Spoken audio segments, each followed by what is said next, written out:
The left is making great progress these days, and I would say it is incredibly fun to be an activist right now. However, we shouldn't only be interested in progress, we should be interested in victory. I'll cover what I think will increase our likelihoods of success, as well as why we're failing to achieve many of those things. First off, I want you to imagine the situation where we do win. I want you to imagine the day where we declare a socialist federation. What has to happen for that to be successful? Part 1. Some things to aim for. 1. Support. This one is so obvious that I won't spend much time on it. And we're also doing kind of okay in achieving some popular support. BreadTube is at least doing great work. Jargon and stuff like that are problems, but you already know it. 2. Institutions and councils coordinated effectively. The obvious reason that councils and the coordination between them has to be organized is of course that the good socialists tend to imagine our future society being organized that way.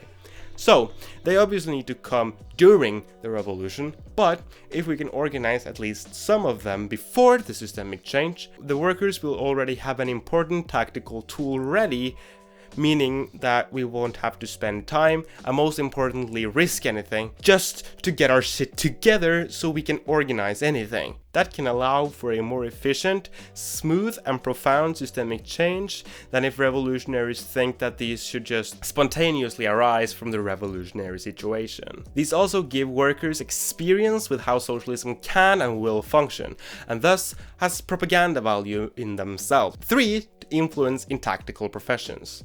Most revolutionaries acknowledge that we should be organizing labor somehow, and unions are of course the best way to do this. That's awesome, but some workers hurt the system more when they strike than others. Transportation workers, especially those who operate the kind of complicated vehicles that you just cannot make a mistake while handling, cannot be replaced with strike breakers in an efficient way. The state is going to struggle to replace striking pilots and those who operate ships and trains. If they all strike at the same time, they can essentially just stop society from functioning as they see fit. These kind of workers have to be on our side. 4. Relatively widespread theoretical knowledge. This one is also quite obvious. The population as a whole needs to possess the necessary knowledge to be able to make tactical and strategic decisions regarding the creation of a new society. This is going to be a topic later in the video. 5. Practical experience with horizontal organization. Horizontal or participatory democracies are very different to participating compared to hierarchical organizations, whether or not the hierarchical organization is democratic or not. The democratic process is just different. Each participant is required to take more initiatives and blah blah blah blah blah.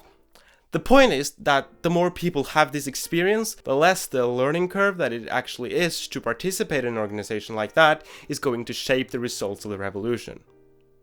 Okay. Now that we got through that, I think we can start looking at some of the problems that our movement has. Part 2. Problems. Number 1. Disorganization. Now, there are parts of the left that are organized, but they have other problems. Haha. But I think large enough parts of the lefts, especially the libertarian lefts, which is where I am by the way, is relying on a casual, not well coordinated group activity that is severely, and by that I mean severely, lacking in its potential. Now, these kinds of groups will often do really good work, but they are limiting themselves by the way they operate. I'm talking about affinity groups, squats, Antifa groups, and similar things. My point is not that these groups shouldn't exist, but that we must create a context where these groups have connections to more formal forms of revolutionary organizations. Otherwise, they will not be effective tools for building popular revolutionary institutions. If you feel like I'm not talking about your squat, maybe I'm not, but a lot of these kinds of groups only maintain casual connections with other revolutionaries, often only locally when we should have tight international connections. Another thing these groups often suffer from is their casual organizational structure.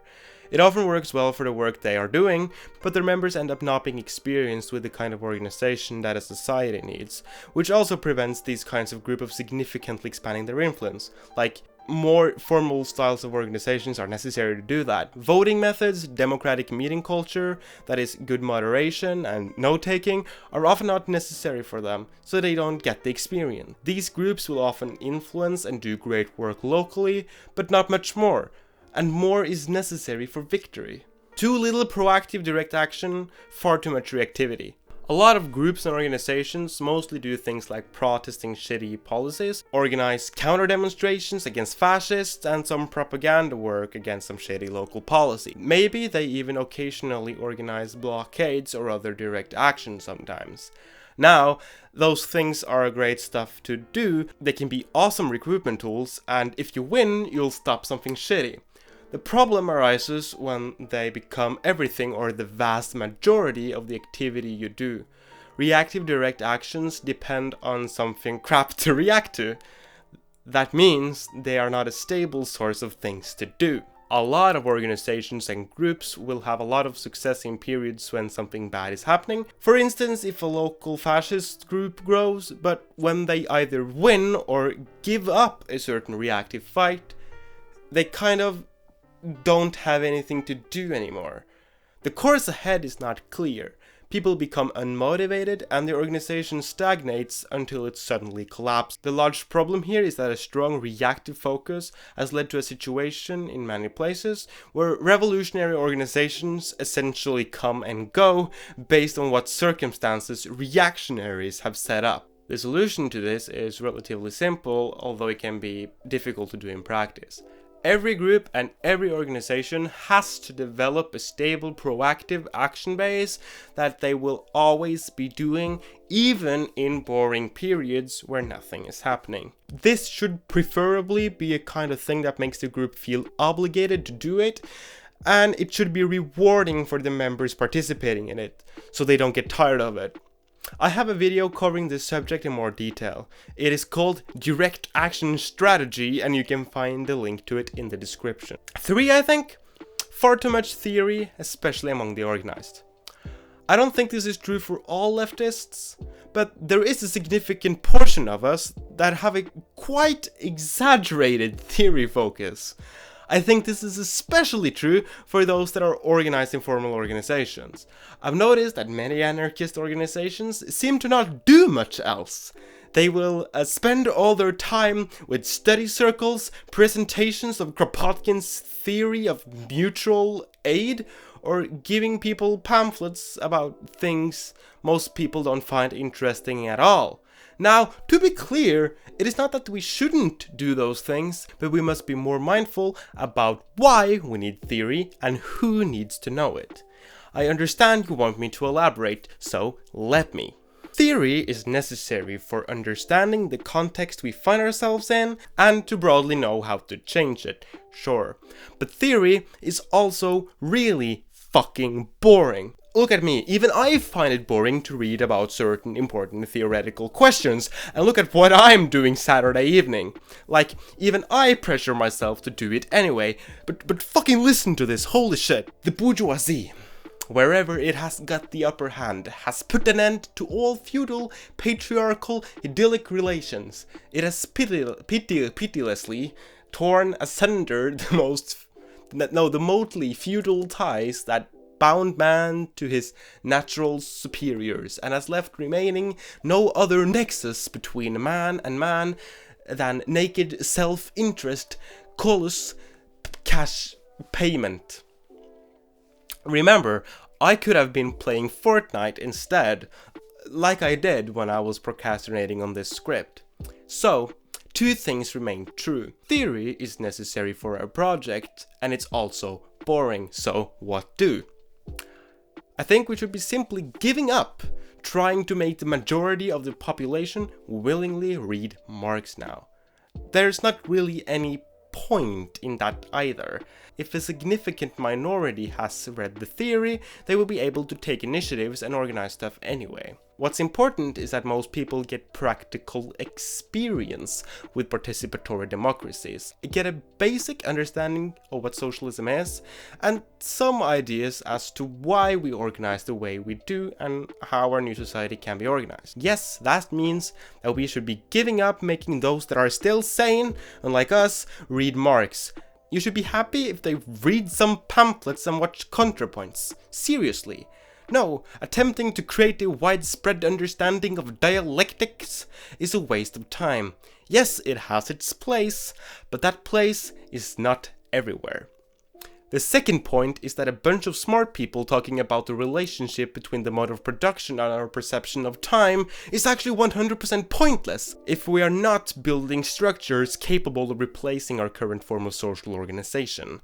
Without the creations of councils, unions, and other working class power structures, it's just academic babbling. Interesting, sure, but it doesn't tear down capitalism. Maybe concentrating a lot of communists and anarchists into academic circles was the best move capital ever made. 4. Too little international perspective. Again, some movements are good at this, but a lot aren't. Socialist newspapers often don't even touch on the existence of important libertarian socialist movement that exists around in the world. Have you heard about the Salvadaya movement? Have you heard about the Oaxaca commune? What about the landless movement in Brazil? What about Fajuva? These are communities and movements we not only should have heard about, but movements and communities we should maintain close contact with and act in solidarity with. However, most of us have not even heard about them. Now, most of them aren't explicitly anarchist or anything, but are self-governance movements that at least have something in common with us. Many of which would probably love some international solidarity from some anarchists. If our organization with these kinds of groups was tight, their degree of success would perhaps have been even higher than it currently is. If we really don't give a shit about borders, I can't see the argument for why we shouldn't. 5. What do we actually support? Like concretely? Leftists, especially anarchists, have a tendency to know very well what they're against, but what they support is often a mystery. If you're asking someone what our new society should look like, and the response is fully automated gay space luxury communism, it is hard to take them seriously. What kinds of councils have responsibility for what kinds of decisions? How are they organized? How does participatory economic planning work? Paracon is an example of such a proposal. Whether or not you agree with its points is not relevant. The point is, we need to get as concrete, maybe even more concrete than that. How exactly will our new workplaces work? How many federative levels do we imagine in our free federation? How will we protect minorities? Concretely, Destiny has still not received any good response to his hypothetical about the racist workplace, for those of you who have heard about that. The point is not that every anarchist right now needs to be able to answer every one of these immediately. The point is also not that we're going to make a policy plan that we will follow without adjusting it to the context, nor that it has to look the same everywhere. The point is that when we get concrete, create actual working examples of these kinds of structures, we can actually be taken seriously by a greater amount of people. Prefigurative politics is a huge part of this, which I guess I'll have to talk about at some point. Fuck it, I'm not gonna wait for the light to turn on again. Maybe that will be my next video, who knows. Thanks for watching. Subscribe to me. The only thing that's lacking now is a self-deprecating joke, isn't it? Okay, so I'm gonna make a self-deprecating joke. My hair is long. I'm gonna fucking turn off the camera.